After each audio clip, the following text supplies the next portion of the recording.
और security guard का एक वो एक है, आप अपने बयान में कहें। और सुनील साहब से ದಯವಿಟ್ಟು ಇಲ್ಲಿ ಏನಾಗಿದೆ ಅಂದ್ರೆ ನಾವು ಫೋನ್ ಮಾಡ್ತೀವಿ ಗರುಡ ಎಲ್ಲ ಗಲಾಟೆ ಆದ್ಮೇಲೆ ಬರುತ್ತೆ, ಅದಕ್ಕೆ ಸಾಯಂಕಾಲ 5 ಗಂಟೆ ಆದ್ಮೇಲೆ 10 ಗಂಟೆ ಗಂಟ ಒಂದು 2-3 ಸತಿ ದಯವಿಟ್ಟು ತಾವು ಗರುಡ ಕರ್ಸ್ಕೊಳ್ಬೇಕು ಅಂತ ವಿನಂತಿ ಮಾಡಿ ಕೇಳ್ಕೊತಾ ಇದ್ದೀನಿ ದಯವಿಟ್ಟು। एक दो बात करोगे बोल रही बुजुर्ग दोस्तों, पहले तो अल्लाह बाद आप सबका मैं शुक्रगुजार हूँ कि आज जो भी मैं यहाँ हूँ आपकी वजह से, आपकी मेहनतों की वजह से। और आज जो उदयगिरी डेवलप होकर है मैसूर के अंदर, सिर्फ मेरे या कॉरपोरेशन की वजह से नहीं, आपके साथ देने की वजह से आज उदयगिरी ये हालात पर आकर खड़ा हुआ है। मैं ज़्यादा कुछ नहीं कहता, आपसे यही एक अपील करना चाहता हूँ। कॉरपोरेशन और मैंने पूरी ताकत लगाकर, जोर लगाकर इस वार्ड के अंदर काम करने की कोशिश की है और करते आ रहे हैं, लेकिन हाथ से नहीं बचती, थाली 2 हाथ से बचती है। आप अपने घर का जो भी कचरा है वो कचरे को सवेरे जो गाड़ी आती है कॉरपोरेशन की, उस गाड़ी को देने की कोशिश करें, क्योंकि अगर आप वहाँ पर गाड़ी पर कचरा नहीं दिए तो आप यकीनन 1 घंटा 2 घंटे के बाद लेके जाकर नुक्कड़ पर या रास्ते पर फेंकते रहते हैं। इसके वजह से जितना भी हम साफ़ सफाई करें मोहल्ला गलीज ही नज़र आता है और गंदगी गंदे ही नज़र आती है। हम जितना भी खर्च करें वार्ड के अंदर, पैसा कितना भी डालें, अगर कचरा वहाँ पड़ा हुआ, रास्तों में नुकड़ों पर पड़ा हुआ, फुटपाथों पर पड़ा हुआ, तो मोहल्ला गलीज ही नज़र आता है। तो मेरी आजीज़ाना गुजारिश है ख़ासकर हमारे माँ बहनों से कि आप अपना कचरा जो है सवेरे सवेरे जो गाड़ी आती है उनको पहली फुर्सत में ही देकर आप अपना हाथ धो लें कचरे से। तो दूसरी बात डेवलपमेंट के बारे में जो है, आज राजू नगर के अंदर अलबदर सर्कल एक 3 करोड़ की लागत में डेवलप कर रहा हूँ। माशाल्लाह एक मैसूर के अंदर एक यादगार सर्कल बनेगी। दूसरा कुबा मस्जिद के जंक्शन में और एक छोटी सी एक सर्कल बनाने की कोशिश कर रहा हूँ। इंशाल्लाह वो भी चंद दिनों में काम शुरुआत होगा। और मोहल्ले के अंदर, एरिया के अंदर, वार्ड नंबर 13 के अंदर जितने भी कामें हैं, इंशाल्लाह पिछले जो टर्म में, ये इस टर्म में जो 4 साल का वक्त हो चुका है, उसमें मैं समझता हूँ कि तकरीबन 2 साल हम कोविड में गंवा दिए। कोविड के 2 साल में हम कुछ 1 रुपया का कम नहीं कर पाए, और 1 साल हमारे को इलेक्शनों में निकल गया। कोड ऑफ कंडक्ट जो जैसे कहते हैं, MLC का इलेक्शन हो, MP का इलेक्शन हो, फलां जो भी इलेक्शन आता है, एक अगर इलेक्शन अनाउंस हुआ तो 2 या 3 महीने कोड ऑफ कंडक्ट की वजह से कुछ काम नहीं होता, उसमें 1 साल निकल गया। कुल मिलाकर हमें 4 साल के अंदर 1 साल ही मिला है काम करने के लिए, मिल चुका है। अब एक हमारे सामने 1-1.5 साल बाकी है काम करने के लिए। इंशाल्लाह इस 1.5 साल के अंदर जो भी काम मोहल्ले का बचा हुआ है उस काम को पूरा करने की कोशिश करूँगा। आज जो आप सब मिलकर जो काम मेरे को बताए हुए हैं मोहल्ले के बहबूदी के लिए, वो काम इंशाल्लाह पहली फुर्सत में ही पूरा करने की कोशिश करूँगा। ये कहते हुए मैं आप सबका शुक्रगुजार हूँ। आप सब ने मुझे याद कर यहाँ पर एक जगह बुलाकर, एक प्लेटफॉर्म पर बुलाकर मुझे बात कर अपने दिलों में जो है, जो मोहल्ला का तरक्की के लिए जो भी है राय मशवरा दिए हैं। इंशाल्लाह आप जिस तरीके से अपना राय मशवरा दिए हैं उस तरीके से काम करने के लिए, उस तरीके से चलने की मैं कोशिश करूँगा। और कुछ भी रहा तो मेरे मोबाइल पर आप डायरेक्ट फ़ोन कर बता सकते हैं।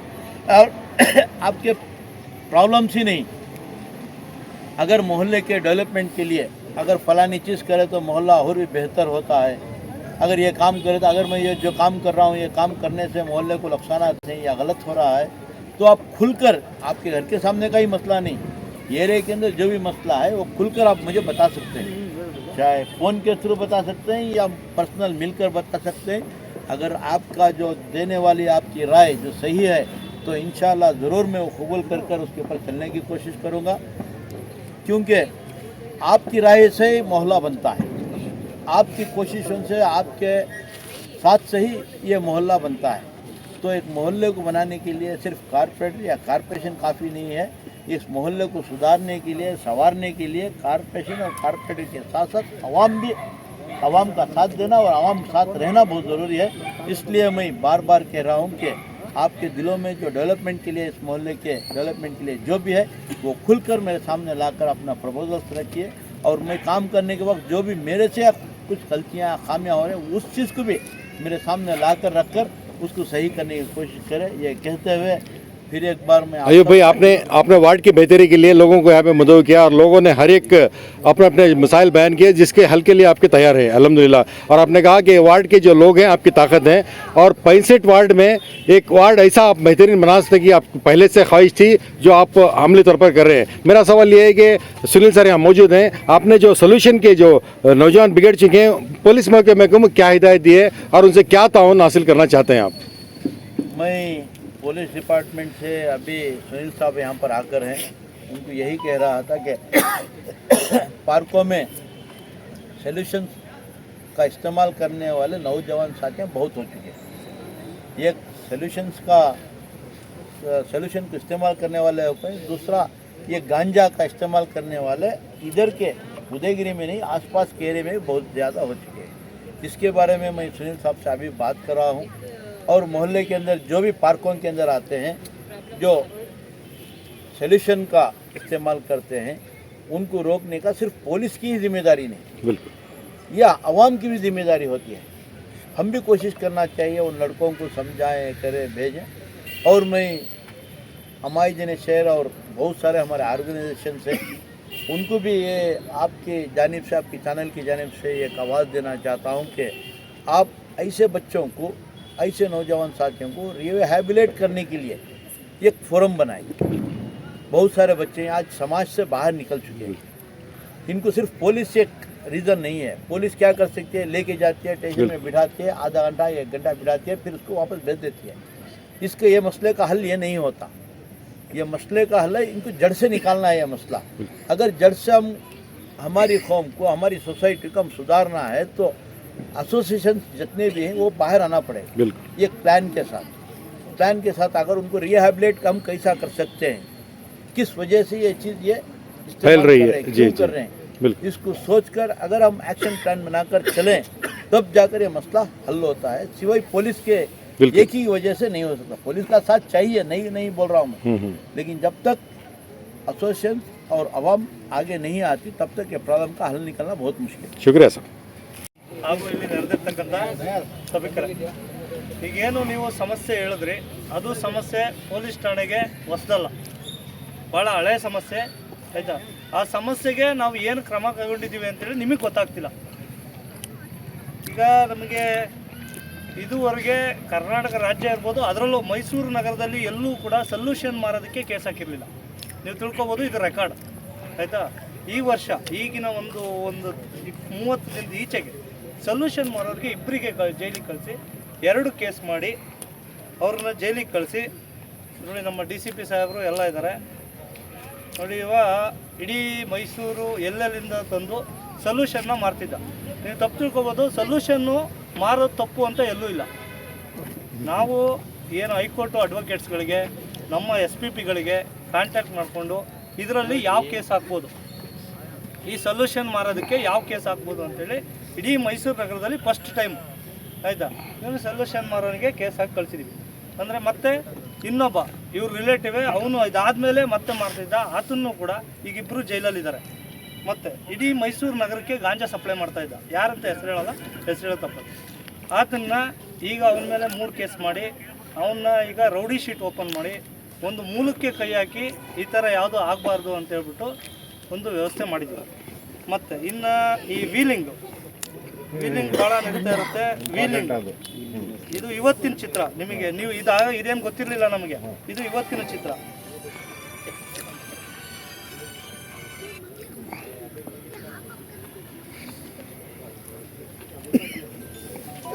ನೋಡಿ, ಇವನು ಈಗ ಪ್ರೆಸೆಂಟ್ ಸ್ಟೇಷನ್ಲಿದ್ದಾನೆ, ನಂಬರ್ ಪ್ಲೇಟ್ ಇಲ್ಲ, ಏನಿಲ್ಲ. ಅವನ ಪರಿಸ್ಥಿತಿ ಏನಾಗಿದೆ ಹೋಗಿ ನೋಡಿ ಸ್ಟೇಷನಲ್ಲಿ ಆಯಿತಾ. ನಮ್ಮಲ್ಲಿ ಇದು ಹೆಚ್ಚು ಕಡಿಮೆ 6.5 ಲಕ್ಷ ಜನಸಂಖ್ಯೆ ಇದೆ ಉದಯಗಿರಿ. ಪೊಲೀಸ್ ಎಷ್ಟಿದ್ದಾರೆ? 60 ಜನ ಇದ್ದಾರೆ. ಅದು ನಮ್ಮ ಕೈ ಕೆಲಸ ಸಿಕ್ಕೋರೆಷ್ಟು? 30 ಜನ ಡೇನು ಮಾಡಬೇಕು, ನೈಟು ಮಾಡಬೇಕು.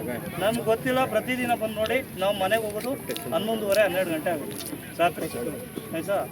ಎಲ್ಲ ಇದನ್ನು ನಿಲ್ಲಿಸ್ಲಿಕ್ಕೆ ಏನು ಪ್ರಯತ್ನ ಮಾಡಬೇಕು ಅದು ಮಾಡಿ. ನೋಡಿ ಅಲ್ಲಿ ಕೂರಕ್ಕೆ ಜಾಗ ಇಲ್ವಾ ಬೇರೆ?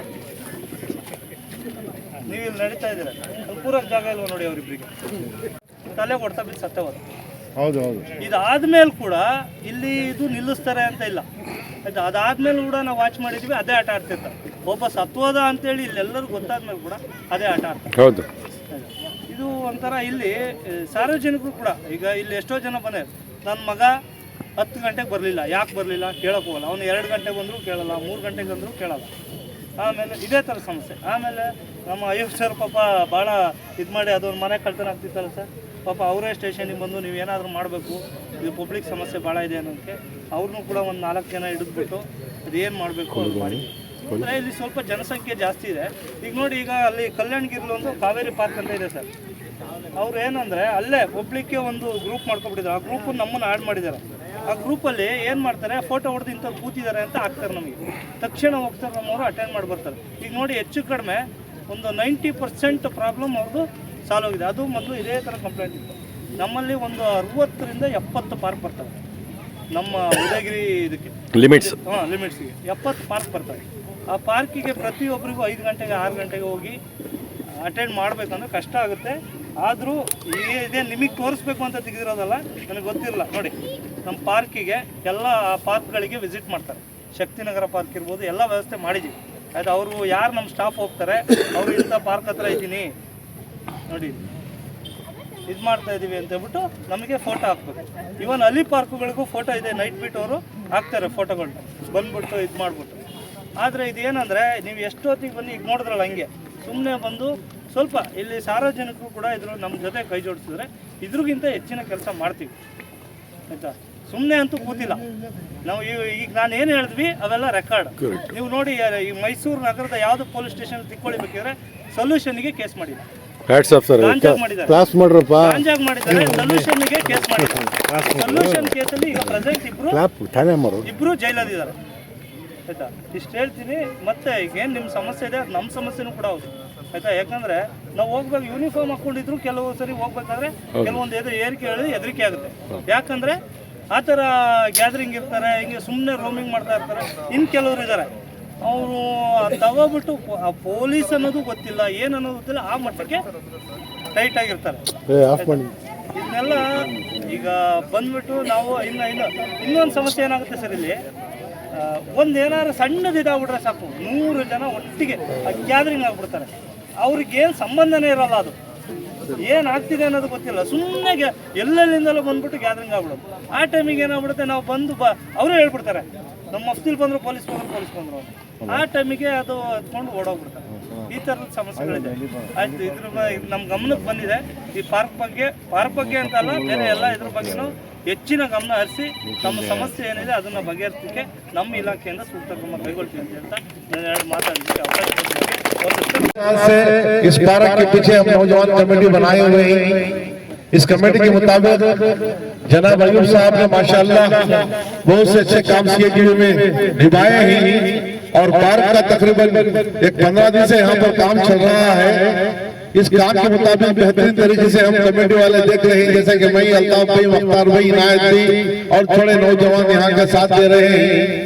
मगर रिक्वायरमेंट के मुताबिक जो यहाँ पर जो पीछा जैसा अयूब साहब वो जो अखिल का घर है, दागस का घर है, वहाँ की मोरी का काम पेंडिंग है और अतराफ सराउंडिंग ये देखिए तार के बाकी ही।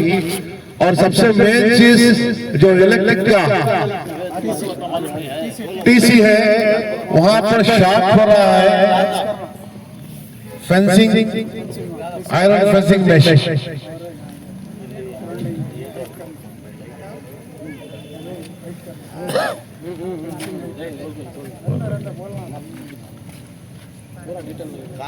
ये यहाँ पर TC है, यहाँ पर TC में बाहर तकरीबन 10-15 अड़ी तक करंट मर रहा है। नहीं, यहाँ पार्क के अंदर, अली पार्क के अंदर जो TC है और रोड ये CITB 36 से 41 तक मोहरी जो पुरानी है, वो कई बार नदीम साहब को अयूब साहब बोल रहे थे काम कराने के लिए, तो फौरन काम शुरू को शांति नगर के अंदर कंट्रैक्टर है वहां पर बुलाकर काम करे, मगर तकरीबन 1 साल गुजर गया, अब तक हुआ नहीं है। अयूब साहब तो आपको बोल कर नदीम साहब को, मगर वजह क्या मालूम नहीं है। बहुत तकलीफ है, बारिश पड़ेगा तो उस दिन रात में वहाँ के जो लेडीज जो तकलीफ उठा रहे हैं, हमें खुद जाकर देख रहे हैं, पानी झाड़ झाड़ कर सड़ना पड़ रहा है। लाइटा पार्क के अंदर ऐसी तकलीफ हो रही है, चंद नौजवान अच्छे आकर बैठते हैं और चंद नौजवान गांजे की शक्ल में, सॉल्यूशन की शक्ल में बैठे हुए होते हैं, तो तमाम नौजवानों का नाम खराब हो जाता है। इस वजह से चारों तरफ लाइट होना बहुत जरूरी है। अगर और लाइट के मुद्दा साथ साथ जो सिक्योरिटी गार्ड का है, हमें इससे पहले तकरीबन रमजान के बाद हमें कमेटी वाले खुद पैसे डाल लेकर उसे 15 दिन जो सिक्योरिटी शाम के 5 से 11 तक रखे थे, तकरीबन 5,000 रुपए वसूल करके उसे पेमेंट दिया है। अब मैं आपसे गुजारिश ये करना चाहता हूँ कि सिक्योरिटी गार्ड के मुताबिक शाम में खासकर आप अगर बंदोबस्त क्या तरीके से कर देखते हैं उसके आप खुद आपके बयान में फरमाएंगे। तीसरा, फेंसिंग हाइट करने का एक है, वो भी आपके ताल्लुक से कई बार भी बोले थे, इंशाल्लाह आपने वादा भी किया है, इंशाल्लाह अजीज इसके ताल्लुक से आप बहुत जल्दी कुछ ना कुछ राय देंगे। लाइटिंग का बोले चारों तरफ लाइट, और हमारे गणपति दोस्तों ने ರಾಜೇಶ್ ಮತ್ತೆ ಇನ್ನೂ ಸ್ವಲ್ಪ ಅಲ್ಲಿಂದ ಜನಗಳು ಬಂದಿದ್ದಾರೆ, ಅದು ಬಹಳ ಹಳೆ ಸಮಸ್ಯೆ ಇದೆ, ಯಾಕಂದ್ರೆ ಈ ಕಡೆ ಸೈಡ್ ಗೋಡೆ ರೈಸ್ ಮಾಡ್ಬೇಕಂತ ನಮ್ಗೆ ತಿಳಿಸಿದ್ದಾರೆ. ಏನಂದ್ರೆ ರೆಸಿಡೆಂಟ್ಸ್ ಅವರೆಲ್ಲ ಕಸ ಬಿಸಾಕ್ತಾ ಇದ್ದಾರೆ, ಮಸೀದಿ ಆಗ್ಲಿ ದೇವಸ್ಥಾನ ಆಗ್ಲಿ ನಾವೆಲ್ಲ ಗೌರವ ಕೊಡ್ಬೇಕಾಗತ್ತೆ, ಅದು ಒಂದು ಸಮಸ್ಯೆ ಇದೆ, ದಯವಿಟ್ಟು ಅದು ರೈಸ್ ಮಾಡ್ಬೇಕು ಅಂತ ಒಂದು ವಿನಂತಿ ಇದೆ ಅವ್ರದ್ದು. ಮತ್ತೆ ತಾರ್ LIG 11 111ರಿಂದ 120 ಆ LIG ಮುಂಭಾಗ ಇದು ಸಮದ ಭವನ ಪಕ್ಕ ಲೆಫ್ಟ್ ರೋಡ್ ತಾರ್ ಮಿಸ್ ಆಗಿದೆ. दोस्तों, माओ और बहनों, अयूब खान के ताल्लुक से और क्या आपके सामने ज़्यादा कहा जा सकता है। हमेशा उनको मैं ये कहता हूँ कि ये कल को अगर ताजमहल भी यहाँ रख दे तो यहाँ के जो हम वोटर्स हैं कभी उसको ताज्जुब से नहीं देखेंगे।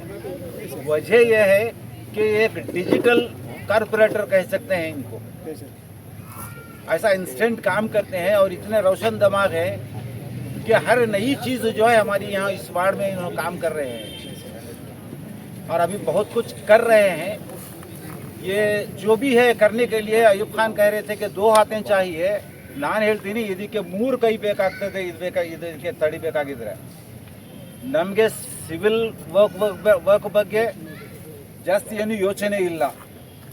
ನಮಗೆ ಗೊತ್ತು ಯಾವಾಗ ಕರೆದ್ರೂ ಅವ್ರು ಬರ್ತಾರೆ, ಬಂದು ಕೂತ್ಕೊಂಡು ಫೋನ್ ಮಾಡಿದ್ರೆ ಸಾಕು, ಬಂದು ನೋಡ್ತಾರೆ ಮಾಡ್ತಾರೆ ಅಂತ ಹೇಳಿ. ಈಗ ಓವರ್ ಆಲ್ ಇಲ್ಲಿ ಏನಾಗಿದೆ ಅಂತ ಹೇಳಿದರೆ ರೌಡಿಸಮ್ಗೆ ಜಾಸ್ತಿ ಜಾಗ ಆಗ್ತಾ ಇದೆ ನಮ್ಮ ಏರಿಯಾದಲ್ಲಿ. ಮತ್ತು ಈ ಸೊಲ್ಯೂಷನ್ನು ಡ್ರಗ್ ಅಡಿಕ್ಟ್ಸು ಸಿಕ್ಕಾಪಟ್ಟೆ ಆಗಿಬಿಟ್ಟಿದ್ದಾರೆ. ಈ ಮಧ್ಯದಲ್ಲಿ ಸಣ್ಣ ಸಣ್ಣ ಮಕ್ಕಳಿದ್ದಾರಲ್ಲ, ಇವ್ರು ನೋಡ್ತಾ ಇದ್ದಾರೆ ಗ್ಯಾಂಗ್ ವಾರ್ಸ್ ಮಾಡೋದು ಹೇಗೆ ಅಂತ ಮಾಡ್ತಾ ಇದ್ದಾರೆ. ಇವತ್ತದು ನಾವು ನೋಡಿದ್ದೀವಿ, ಅದು ಇಲ್ಲಿ ಕಣ್ಮುತ್ಕೊಂಡು ತುಂಬ ಚಿಕ್ಕ ವಯಸ್ಸು ಹುಡುಗರು ಮಾಡ್ತಾ ಇದ್ದಾರೆ. ಇದಕ್ಕಿಂತ ಮುಂಚೆ ರೆಗ್ಯುಲರ್ ಆಗಿ ಈ ಪಾರ್ಕಲ್ಲಿ ಈ ಆರ್ಗನೈಸೇಷನ್ ಅವರು ಇಂಥದ್ದು ಒಂದು ಆರ್ಗನೈಸ್ ಮಾಡ್ತಿದ್ರು. ಆವಾಗ ಸರ್ಕಲ್ ಇನ್ಸ್ಪೆಕ್ಟರ್ ಬರ್ತಿದ್ರು, ಬಂದು ಅವಾಗ ಏನು ತೀರ್ಮಾನ ಆಗಿತ್ತು ಅಂತ ಹೇಳಿದ್ರೆ ಈ ಹುಡುಗರು ಯಾರಿಗೆ ಜಗ್ಗೋದಿಲ್ಲ. ಒಬ್ಬರಲ್ಲ, ಈ ಕಮಿಟಿಯವರು 4-5 ಜನ ಸೇರಿ ಒಬ್ಬರಿಗೆ ನಿಲ್ಸಕ್ಕೆ ಹೋಗುವಾಗ ಒಂದು ಕಲ್ಲು ತಗೊಂಡು ಹೊಡೆದು ಕ್ಯಾನ ಮುನ್ಕ ಆಖಿಲ್ಗೆ ಕಲ್ಲು ಹೊಡೆದು ಬುರ್ಡೆ ಬಿಚ್ಚಿದ್ರು ಅವ್ರಿಗೆ. ಮತ್ತು ಇಲ್ಲಿ ಬರ್ತಾ ಇರೋದು ಹುಡುಗರು ಎಲ್ಲಾನು ಯಾರು ನಮ್ಮ ಏರಿಯಾ ಹುಡುಗರು ಜಾಸ್ತಿ ಇಲ್ಲ.